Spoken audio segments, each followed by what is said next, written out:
May Sinclair, donde su fuego nunca se acaba. No había nadie en el huerto. Enriqueta Leitz salió furtivamente al campo por el portón de hierro sin hacer ruido.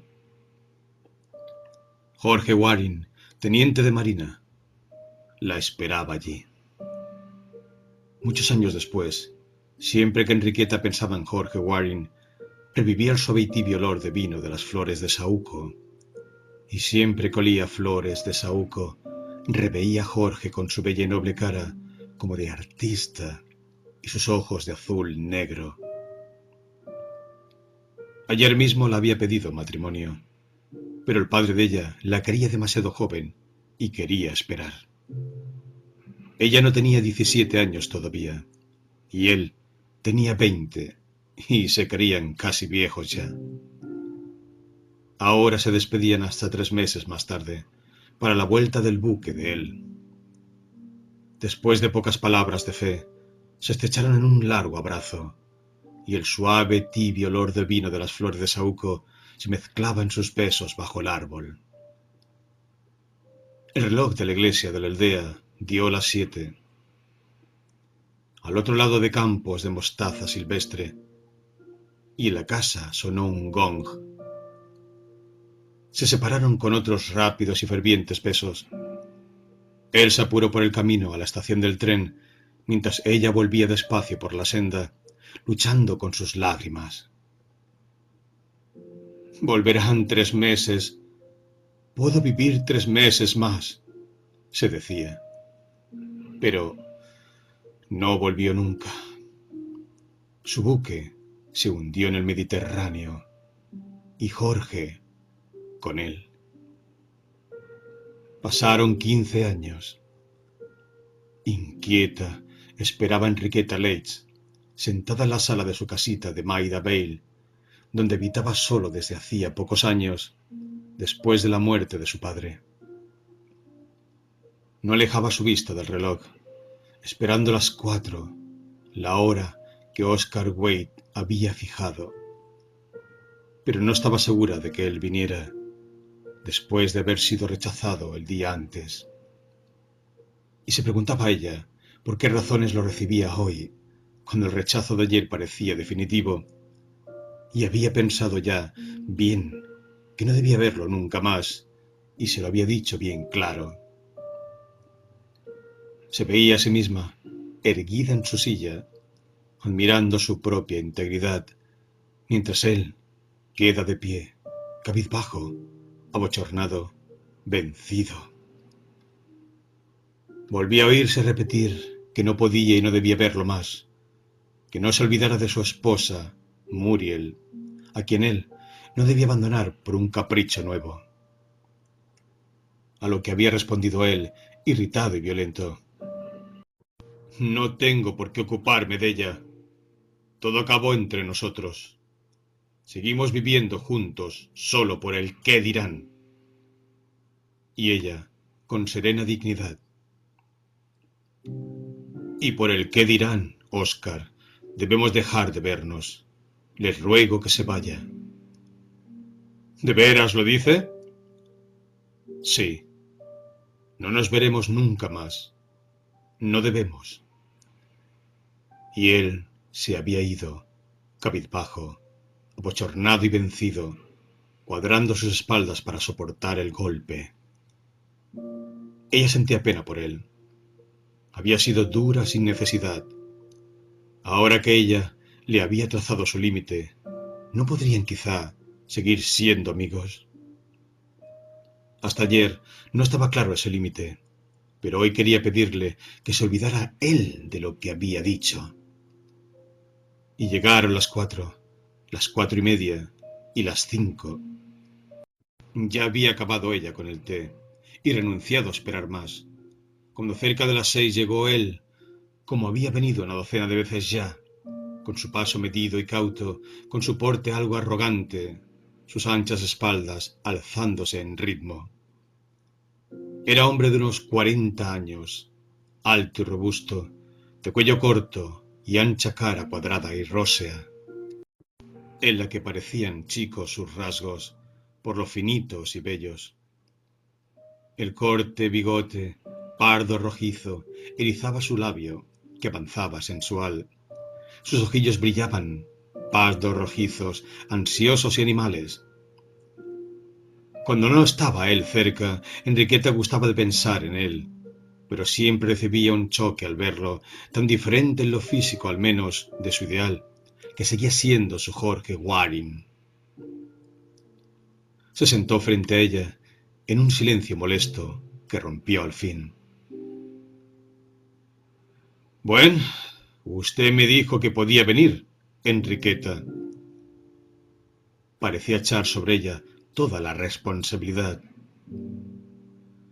Oh, sí, ya lo he perdonado, Oscar. Y él dijo que mejor era demostrárselo cenando con él, a lo que ella no supo negarse. Y simplemente fueron a un restaurante en Soho. Oscar comía como gourmet, dando a cada plato su importancia, y ella gustaba de su liberalidad ostentosa sin la menor mezquindad. Al fin terminó la cena. El silencio embarazoso de él, su cara encendida le decían lo que estaba pensando. Pero, de vuelto, juntos, él la había dejado en la puerta del jardín. Lo había pensado mejor. Ella no estaba segura de si se alegraba o no por ello. Había tenido su momento de exaltación virtuosa, pero no hubo alegría en las semanas siguientes. Había querido dejarlo porque no se sentía atraída, y ahora, después de haber renunciado, por eso mismo lo buscaba. Cenaron juntos otra vez, hasta que ella se conoció el restaurante de memoria.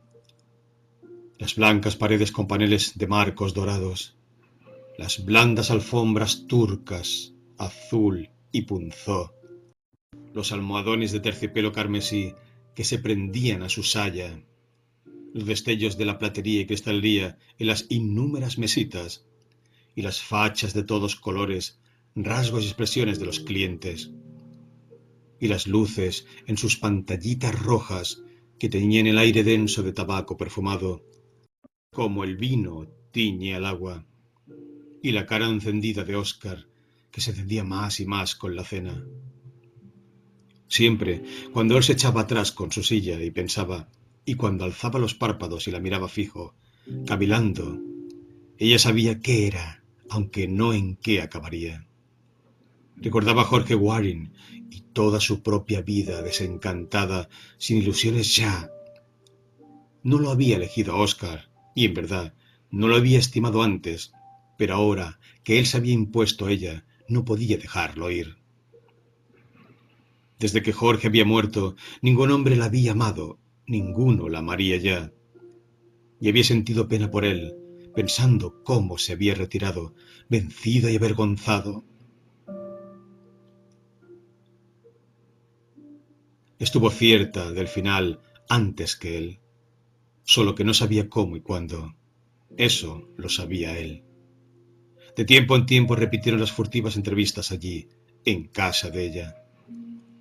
Oscar se declaraba estar en el colmo de la dicha, pero Enriqueta no estaba del todo segura. Eso era el amor, lo que nunca había tenido, lo deseado y soñado con ardor.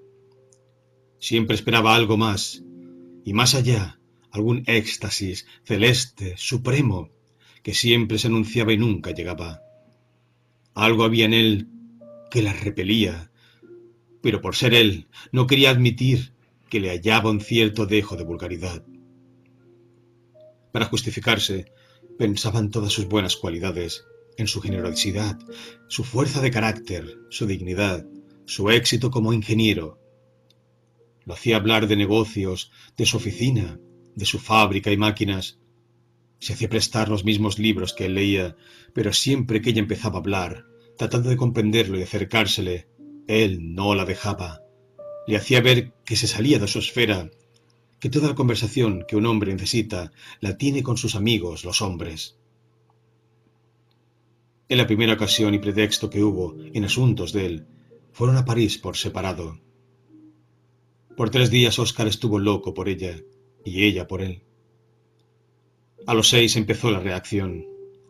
Al final del 10º día, volviendo de Montmartre, estalló ella en un ataque de llanto y contestó al azar cuando él le inquirió la causa, que el Hotel Saint-Pierre era horrible, que le daban los nervios y no lo soportaba más. Oscar, con indulgencia, explicó su estado como fatiga subsiguiente a la continua agitación de esos días.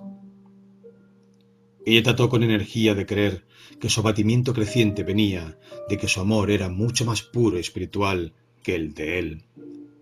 Pero sabía perfectamente que había llegado de puro aburrimiento. Estaba enamorada de él, y él la aburría hasta desesperarla. Y con Oscar sucedía más o menos lo mismo. Al final de la segunda semana, ella empezó a dudar de si alguna vez, en algún momento, lo había podido amar realmente. Pero la pasión retornó por corto tiempo en Londres. En cambio, se les fue despertando el temor al peligro que los primeros tiempos del encantado quedaba en segundo término. Luego, al miedo de ser descubiertos, después de la enfermedad de Muriel, la esposa de Oscar, se agregó para Enriqueta el terror de la posibilidad de casarse con él, que seguía jurando que sus intenciones eran serias y que se casaría con ella en cuanto fuera libre. Esta idea la asustaba a veces en presencia de Oscar, y entonces él la miraba con expresión extraña, como si adivinara, y ella veía claro que él pensaba en lo mismo y del mismo modo. Así que la vida de Muriel se hizo preciosa para ambos. Después de su enfermedad era lo que les impedía una unión definitiva. Pero un buen día, después de unas aclaraciones y reproches mutuos que ambos se sabían desde mucho antes, vino la ruptura y la iniciativa fue de él. 3 años después, fue Oscar quien se fue del todo ya, en un ataque de apoplejía, y su muerte fue un inmenso alivio para ella. Sin embargo, en los primeros momentos se decía que así estaría más cerca de él que nunca, olvidando cuán poco había querido estarlo en vida. Y antes de mucho, se persuadió de que nunca habían estado realmente juntos. Le parecía cada vez más increíble que ella hubiera podido ligarse a un hombre como Oscar Wade. Y a los 52 años, amiga y ayudante del vicario de Santa María Virgen en Maida Vale, diácona de su parroquia con capa y velo, cruz y rosario y devota sonrisa, secretaria del hogar de jóvenes caídas, le llegó la culminación de sus largos años de vida religiosa y filantrópica en la hora de su muerte. Al confesarse por última vez, su mente retrocedió al pasado y encontróse otra vez con Oscar Wade. Caviló algo si debía hablar de él, pero se dio cuenta de que no podría y de que no era necesario. Por 20 años había estado él fuera de su vida y de su muerte.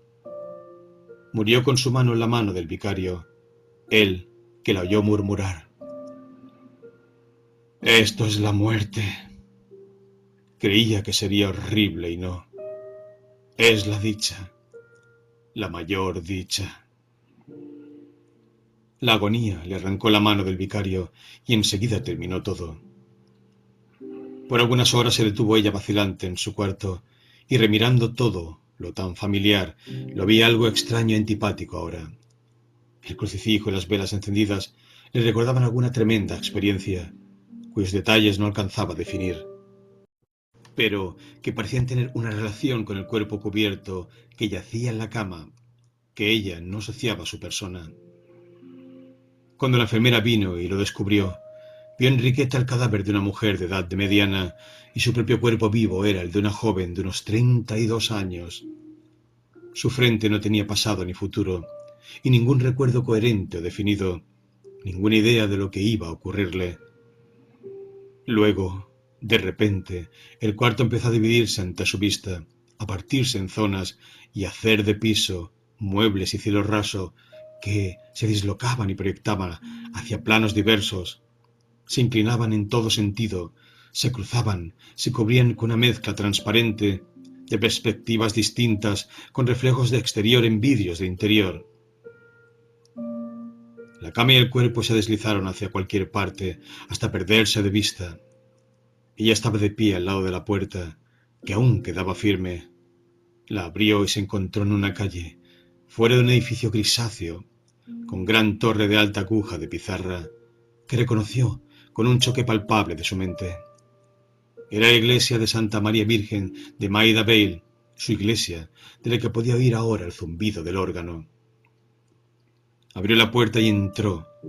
Ahora volvía tiempo y espacio definidos y recuperaba todos los detalles de la iglesia, en cierto modo permanentes y reales, ajustados a la imagen que tomaba posesión de ella. Sabía para qué había ido allí. El servicio religioso había terminado, el coro se había retirado y el sacristán apagaba las velas del altar.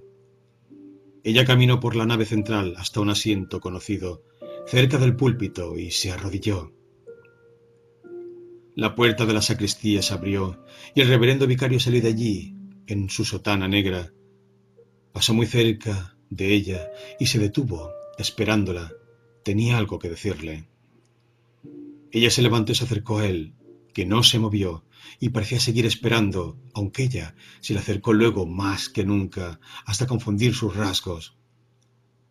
Entonces se apartó para ver mejor, y se encontró con que miraba la cara de Oscar Wade, que se estaba quieto, horriblemente quieto, cortándole el paso.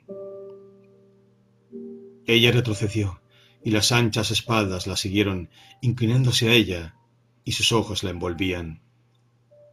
Abrió ella la boca para gritar, pero no salió sonido alguno. Quería huir, pero temía que él se moviera con ella. Así quedó, mientras las luces de las naves literales se apagaban una por una hasta la última. Ahora debía irse, si no, quedaría encerrada con él en su espantosa oscuridad. Al final consiguió moverse, llegar a tientas, como arrastrándose, cerca de un altar. Cuando miró atrás, Oscar Wade había desaparecido. Entonces recordó que él había muerto. Lo que había visto no era Oscar, pues, sino su fantasma. Había muerto hacía 17 años. Ahora se sentía libre de él para siempre. Será el atrio de la iglesia, pero no recordaba ya la calle que veía. La acera de su lado era una larga galería cubierta que limitaban altos pilares de un lado y brillantes vidrieras de lujosos negocios del otro. Iba por los pórticos de la calle Rivoli, en París. Allí estaba el Porsche del Hotel Saint-Pierre. Pasó la puerta giratoria de cristales, pasó el vestíbulo gris, de aire denso, que ya conocía bien. Fue derecho a la gran escalera de alfombra gris. Subió los innumerables peldaños en espiral alrededor de la jaula que encerraba el ascensor, hasta un conocido rellano y un largo corredor gris que alumbraba una opaca ventana al final. Y entonces el horror del lugar la asaltó, y como no tiene ningún recuerdo ya de su iglesia y de su hogar de jóvenes, no se daba cuenta de que retrocedía en el tiempo. Ahora todo el tiempo y todo el espacio eran lo presente allí. Recordaba que debía torcer a la izquierda, donde el corredor llegaba a la ventana, y luego ir hasta el final de todos los corredores, pero temía algo que había allí. No sabía bien qué. Tomando por la derecha, podría escaparse, lo sabía, pero el corredor terminaba en un muro liso. Tuvo que volver a la izquierda por un laberinto de corredores hasta un pasaje oscuro, secreto y abominable, con paredes manchadas y una puerta de madera torcidas al final, con una raya de luz encima. Podía ver ya el número de esa puerta. 107. Algo había pasado allí, alguna vez, y si ella entraba se repetiría lo mismo. Sintió que Oscar Wade estaba en el cuarto, esperándola tras la puerta cerrada. Oyó sus pasos mesurados desde la ventana hasta la puerta. Ella se volvió horrorizada y corrió, con las rodillas que se le doblaban, hundiéndose a lo lejos por larguísimos corredores grises, escaleras abajo, ciega y veloz como animal perseguido, oyendo los pies de él que la seguía hasta que la puerta giratoria de cristales la recibió y la empujó a la calle. Lo más extraño de su estado era que no tenía tiempo. Muy vagamente recordaba que una vez había habido que llamaban tiempo, pero ella No sabía ya más qué era. Se daba cuenta de lo que ocurría o estaba por ocurrir y lo situaba por el lugar que ocupaba y medía su duración por el espacio que cruzaba mientras ello lo ocurría. Así que ahora pensaba, si pudiera ir hacia atrás hasta el lugar en que eso no había pasado aún, más atrás aún. Ahora iba por un camino blanco, entre campos y colonias envueltos en leve niebla. Llegó al puente de dorso alzado, cruzó el río y vio la vieja casa gris que sobrepasaba el alto muro del jardín. Entró por el gran portón de hierro y se halló en una gran sala de cielo raso bajo, ante la gran cama de su padre. Un cadáver estaba en ella, bajo una sábana blanca, y era el de su padre, que se modelaba claramente. Levantó entonces la sábana, y la cara que vio fue la de Oscar Wade, quieta y suave, con la inocencia del sueño y de la muerte. Con la vista clavada en esa cara, ella, fascinada, con una alegría fría y despiadada. Oscar estaba muerto, sin duda ninguna ya, pero la cara muerta le daba miedo al fin, e iba a cubrirla, cuando notó un leve movimiento en el cuerpo. Aterrorizada alzó la sábana y la estiró con toda su fuerza, pero las otras manos empezaron a luchar convulsivas. Aparecieron los anchos dedos por los bordes, con más fuerza que los de ella, y de un tirón apartaron la sábana del todo, mostrando los ojos que se abrían, y la boca que se abría, y toda la cara que la miraba con agonía y horror. Y luego se irguió el cuerpo y se sentó, con sus ojos clavados en los de ella, y ambos se inmovilizaron un momento, contenidos por mutuo miedo. De repente se recobró ella, se volvió y corrió fuera del salón, fuera de la casa. Se detuvo en el portón, indecisa hacia dónde huir. Por un lado, el puente y el camino la llevarían hacia la calle Rivoli y a los lóbregos corredores del hotel. Por el otro lado, el camino cruzaba la aldea de su niñez. Ah, si pudiera huir más lejos, hacia atrás, fuera del alcance de Oscar, estaría al fin segura. Al lado de su padre, en su lecho de muerte. Había sido más joven, pero no lo bastante. Tendría que volver a lugares donde fuera más joven aún, y sabía dónde hallarlos. Cruzó por la aldea, corriendo, pasando el almacén y la fonda, y el correo y la iglesia, y el cementerio, hasta el portón sur del parque de su niñez. Todo eso parecía más y más insustancial. Se retiraba tras una capa de aire que brillaba sobre ello como vidrio. El paisaje se rajaba, se dislocaba y flotaba a la deriva. La pasaba cerca, en viaje hacia lo lejos, desvaneciéndose, y en vez del camino real y de los muros del parque, vi una calle de Londres, con sucias fachadas, claras, y en vez del portón sur del parque, la puerta giratoria del restaurante en Soho, la que giró a su paso y la empujó al comedor, que se le impuso con la solidez y precisión de su realidad, lleno de conocidos detalles. Las blancas paredes con paneles de marcos dorados, las blancas alfombras turcas, las fachas de los clientes, moviéndose como máquinas, y las luces de pantallas rojas. Un impulso irresistible le llevó hasta una mesa en un rincón, donde un hombre estaba solo, con su servilleta tapándole el pecho y la mitad de la cara. Se puso ella a mirar, dudosa, la parte superior de esa cara. Cuando la servilleta cayó, era Oscar Wade. Sin poder resistir, se le sentó al lado. Él se reclinó tan cerca que ella sintió el calor de su cara encendida y el olor del vino, mientras él le murmuraba: «Ya sabía que vendrías». Comieron y bebieron en silencio. «Es inútil que huyas así», dijo él. «Pero todo eso terminó», dijo ella. «Allí sí, aquí no». «¿Terminó para siempre?» «No. Debemos empezar otra vez, y seguir, y seguir». «Ah, no. Cualquier cosa menos eso». «No hay otra cosa». «No, no podemos. ¿No recuerdas cómo nos aburríamos? ¿Qué recuerde? ¿Te figuras que yo te tocaría si pudiera evitarlo? Para eso estamos aquí. Debemos. Hay que hacerlo. No, no. Me voy ahora mismo. No puedes, dijo él. La puerta está con llave. Óscar, ¿por qué la cerraste? Siempre fui así. ¿No recuerdas? Ella volvió a la puerta y no pudiendo abrirla, la sacudió, la golpeó, frenética. Es inútil, Enriqueta. Si ahora consigues salir, tendrás que volver. Lo dilatarás 1 hora o 2, pero ¿qué es eso, la inmortalidad? Habrá tiempo para hablar de la inmortalidad cuando hayamos muerto. Ah, eso pasó. Ella se había ido muy lejos, hacia atrás, en el tiempo, muy atrás, donde Óscar no había estado nunca y no sabría hallarla, al parque de su niñez. En cuanto pasó el portón sur, su memoria se hizo joven y limpia, flexible y liviana, se deslizaba deprisa sobre el césped, y en sus labios y en todo su cuerpo sentía la dulce agitación de su juventud.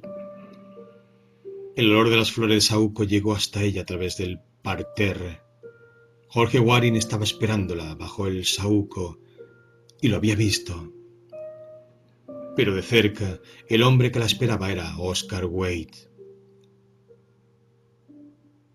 Te dije que era inútil querer escapar, Enriqueta. Todos los caminos se retornan a mí. En cada vuelta me encontrarás. Estoy en todos tus recuerdos. Mis recuerdos son inocentes. ¿Cómo pudiste tomar el lugar de mi padre y de Jorge Waring? Tú.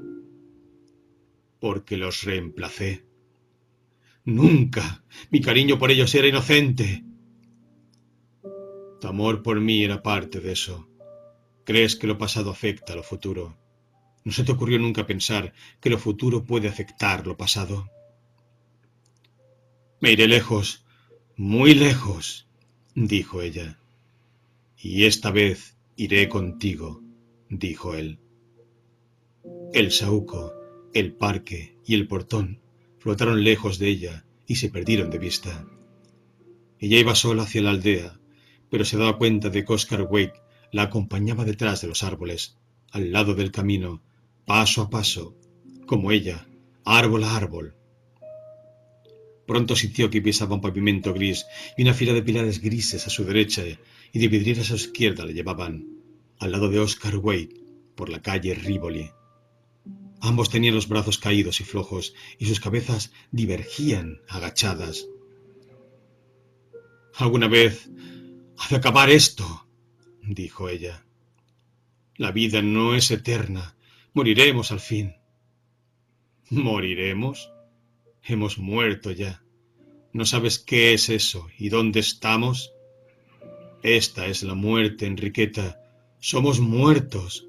Estamos en el infierno. Sí, no puede haber nada peor que esto. Esto no es lo peor. No estamos plenamente muertos aún. Mientras tengamos fuerzas para volvernos y huirnos, mientras podamos ocultarnos en el recuerdo.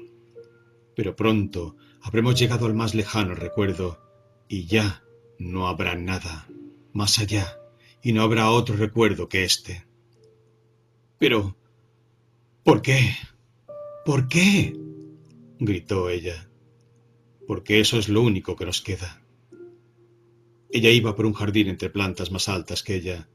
Tiró de unos tallos y no podía romperlos. Era una criatura. Se dijo que ahora estaría segura. Tan lejos había retrocedido que había llegado a ser niña otra vez. Ser inocente sin ningún recuerdo, con la mente en blanco, era estar segura al fin. Llegó a un parterre de brillante césped, con un estanque circular rodeado de rocalla y flores blancas, amarillas y purpúreas. Peces de oro nadaban en el agua verde oliva. El más viejo, de escamas blancas, se acercaba primero, alzando su hocico, echando burbujas. Al fondo del parterre había un seto de aleñas cortado por un amplio pasaje. Ella sabía quién hallaría más allá, en el huerto. Su madre, que le alzaría en brazos para que jugara con las duras bolas rojas que eran las manzanas colgando de su árbol.